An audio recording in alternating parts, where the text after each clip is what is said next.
अस्सलाम एवरीवन। आज हम डिस्कस कर रहे हैं एक्सरसाइज 2.4 से रेलिवेंट हमारे पास आ जाता है क्वेश्चन नंबर 4 है।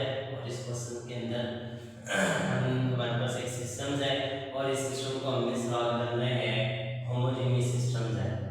तो होमोजेनियस सिस्टम ऐसे सिस्टम को कहते हैं जो हमारे पास इस तरह का सिस्टम होता है जिसकी राइट हैंड साइड हमारे पास इक्वल टू 0 होती है। अब ये जो सिस्टम हमारे पास लिखा गया है, सबसे पहले हम क्या करेंगे, इस सिस्टम को मैट्रिसेस की फॉर्म में कन्वर्ट करेंगे। इनके यहाँ पर जो वेरिएबल यूज हो रहा है x1 x2 x3 है, इनके जो भी कोएफिशिएंट होंगे उनको हम एक मैट्रिक्स की फॉर्म में लिख लेंगे। जैसा यहाँ पर हमारे पास मैट्रिक्स A है, मैट्रिक्स X है और मैट्रिक्स B है। जो मैट्रिक्स A है, मैट्रिक्स A को हम नाम देते हैं कोएफिशिएंट मैट्रिक्स है। इसी तरह जो मैट्रिक्स X है इसको हम नाम देते हैं वेरिएबल मैट्रिक्स का, और जो मैट्रिक्स B है इसको हम नाम देते हैं कांस्टेंट मैट्रिक्स का। अच्छा, इस सिस्टम के अंदर हमने ये करना है कि होमोजेनियस सिस्टम है और इस सिस्टम को हमने कन्वर्ट करना है जिनान फॉर्म के अंदर। अगेन वही बात है, जिनान फॉर्म से मुराद है नंबर ऑफ जीरो हमारे पास क्या करना चाहिए, रो बाय रो इंक्रीज करना चाहिए। अब यहाँ पर देखें कि फर्स्ट एलिमेंट हमारे पास एक नॉन जीरो नंबर है। अगर ये नॉन जीरो है इसका मतलब है यहाँ इससे नीचे मुझे इस रो 2 के अंदर इस एलिमेंट को और इन दो एलिमेंट को मुझे जीरो बनाना पड़ेगा। इनको जीरो बनाने के लिए अगेन मैं यूज करूंगा एलिमेंट्री ऑपरेशन। वही बात है कि एलिमेंट्री ऑपरेशन के मतलब बेसिक 3 स्टेप आ जाते हैं।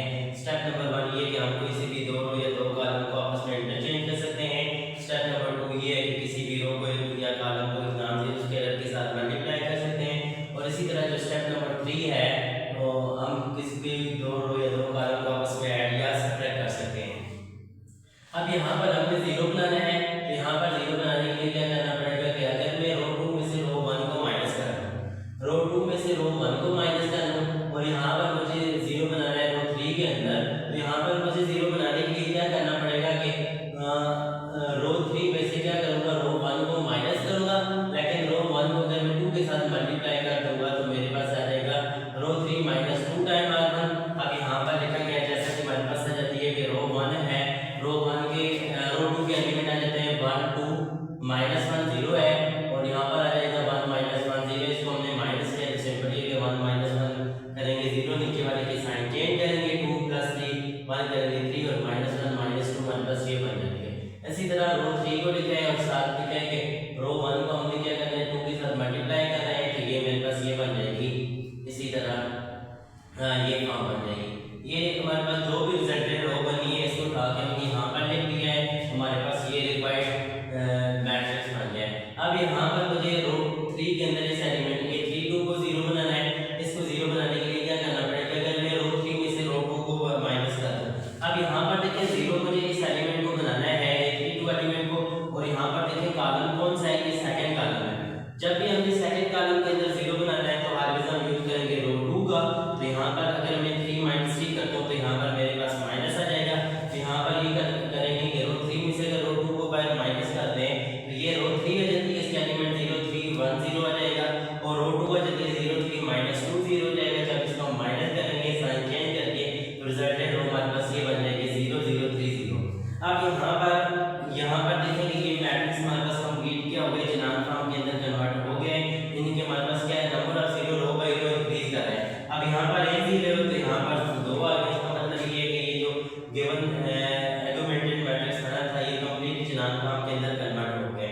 इसके बाद क्या करना पड़ेगा, we are interested to find value of x1 x2 and 3। तो जब वैल्यू टू फाइंड करने के लिए मुझे यहाँ पर कंपेयरिंग करना पड़ेगा।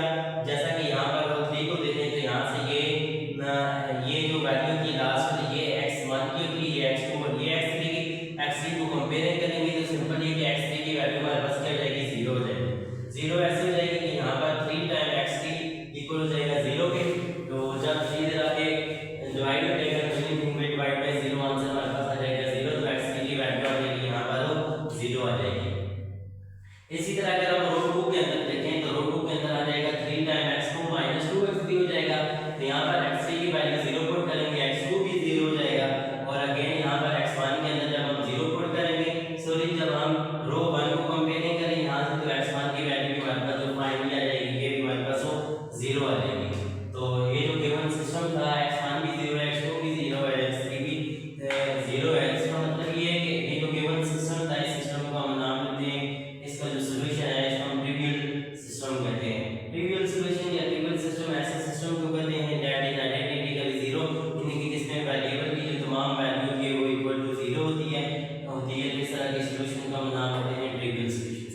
फर्दर हमारे पास एक और सिस्टम है, इसको भी अगेन हमें होमोजेनियस सिस्टम है सॉल्व करना है और इसके अंदर भी हमने वही प्रोसेस करना है, लेकिन ये क्वेश्चन थोड़ा सा डिफरेंट है। अब यहाँ पर सबसे पहले क्या किया कि सिस्टम को हमने एक मैट्रिक्स की फॉर्म में लिखा है। मैट्रिक्स में करने के बाद अगेन यहाँ पे इस मैट्रिक्स को भी हमें कन्वर्ट करना है इचेलॉन फॉर्म के अंदर। इचेलॉन फॉर्म के अंदर कन्वर्ट करने के लिए अगेन हमें row operation, elementary row operation का इस्तेमाल करना पड़ेगा। एलिमेंट्री रो ऑपरेशन की मदद से हम यहाँ पर एलिमेंट a21 और यहाँ पे a31 इसको हमें 0 बनाना है। अच्छा, इसको हम कैसे 0 बनाएंगे? अब यहाँ पर देखिए ये एलिमेंट -2 है। अब यहाँ पर आ जाएगा फर्स्ट कॉलम के अंदर अगर हमने 0 बनाना है तो हम ऑलवेज यूज करेंगे रो 1 करेंगे, रो 1 का इस्तेमाल करेंगे। अब यहाँ पर देखिए रो 2 के अंदर 0 बनाना है तो इसको पहले लिख लिया और 2 टाइम r1 यानी कि r1 को अगर हम 2 के साथ मल्टीप्लाई करें और प्लस ऐड कर दें तो हमारे पास ये बन जाएगा। इसी तरह रो 3 प्लस रो 1 करें तो ये साथ क्या है -1 2 है, ये है रो 2 और इसको अगर हम 2 के साथ मल्टीप्लाई कर दें फिर ऐड कर दें तो हमारे पास जो रिजल्टेंट रो बनेगी ये बन जाएगी। इसी तरह यहाँ पर रो 3 प्लस अगर रो हम 1 करें तब यहाँ पर हमारे पास ये रो 3 प्लस रो 1 की गई है, जो हमारे पास रिजल्टेंट रो बनी है ये बन गई है। अब यहाँ पर मुझे इस एलिमेंट को 0 बनाना है, 32 को, इसको 0 बनाने के लिए ये कॉलम कौन सा है? सेकंड कॉलम है। जब भी हमने सेकंड कॉलम के अंदर 0 बनाना है तो ऑलवेज हम यूज करेंगे रो 2। जब हम रो 2 का यूज करेंगे तो यहाँ पर आ जाएगा रो 3 -2 टाइम r2, यानी कि रो 3 में से क्या करेंगे रो 2 को माइनस करेंगे और माइनस करेंगे तो साथ क्या करेंगे रो 2 को अगर हम 2 के साथ मल्टीप्लाई कर दें तो यहाँ पर मेरे पास जो रिजल्टेंट में जो फाइनल मेरे पास जो रो बन जाएगी फिर तमाम एलिमेंट मेरे पास क्या बन जाएंगे 0 0 0 हो जाएगा। अब यहाँ पर देखें हमने एक टेबल भी डिस्कस किया था, उस टेबल के अंदर हमने कंसिस्टेंसी और इनकंसिस्टेंसी के बारे में डिस्कस किया था। सिस्टम का सॉल्यूशन कंसिस्टेंस कब होगा कि जब हमारे पास system of equation is said to be consistent. कब कहेंगे द सिस्टम का हमारे पास एक सॉल्यूशन तो इनफाइनाइटली मेनी सॉल्यूशन हो। और सॉल्यूशन वन सॉल्यूशन कब था कि जब हमारे पास independent number of independent variable की सिर्फ हमारे पास एक वैल्यू आती थी। x1 की जैसे 1 है, x2 की 2 है और x3 की 3 है, यानी कि इस तरह के सिस्टम, इस तरह की वैल्यू को हमने नाम दिया था यूनिक सॉल्यूशन का। अब यहाँ पर देखें ये हमारे पास ये आइडेंटिटी आ रही है 0 = 0 वाली है, यानी कि ये लास्ट आइडेंटिटी आ रही है और ये जो लाइंस है ये जो सिस्टम है ये आपस में कांस्टेंट है, ठीक है, यानी कि सेम लाइंस है। तो सेम लाइन है 0 = 0 ये वाली हमारे पास आइडेंटिटी आ रही है, जिसका मतलब ये है कि सबसे पहले हमें एक सॉल्यूशन को लेट करना पड़ेगा। सॉल्यूशन लेट से बता दें कि यहाँ पर हमने x3, अब यहाँ पर देखें x3 टोटली कंप्लीटली 0 है।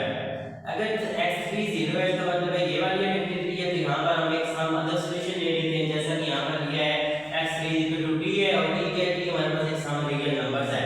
अब यहाँ पर देखें t, अब t को जितनी भी वैल्यू देते जाएंगे तो इसका मतलब इनफाइनाइट वैल्यू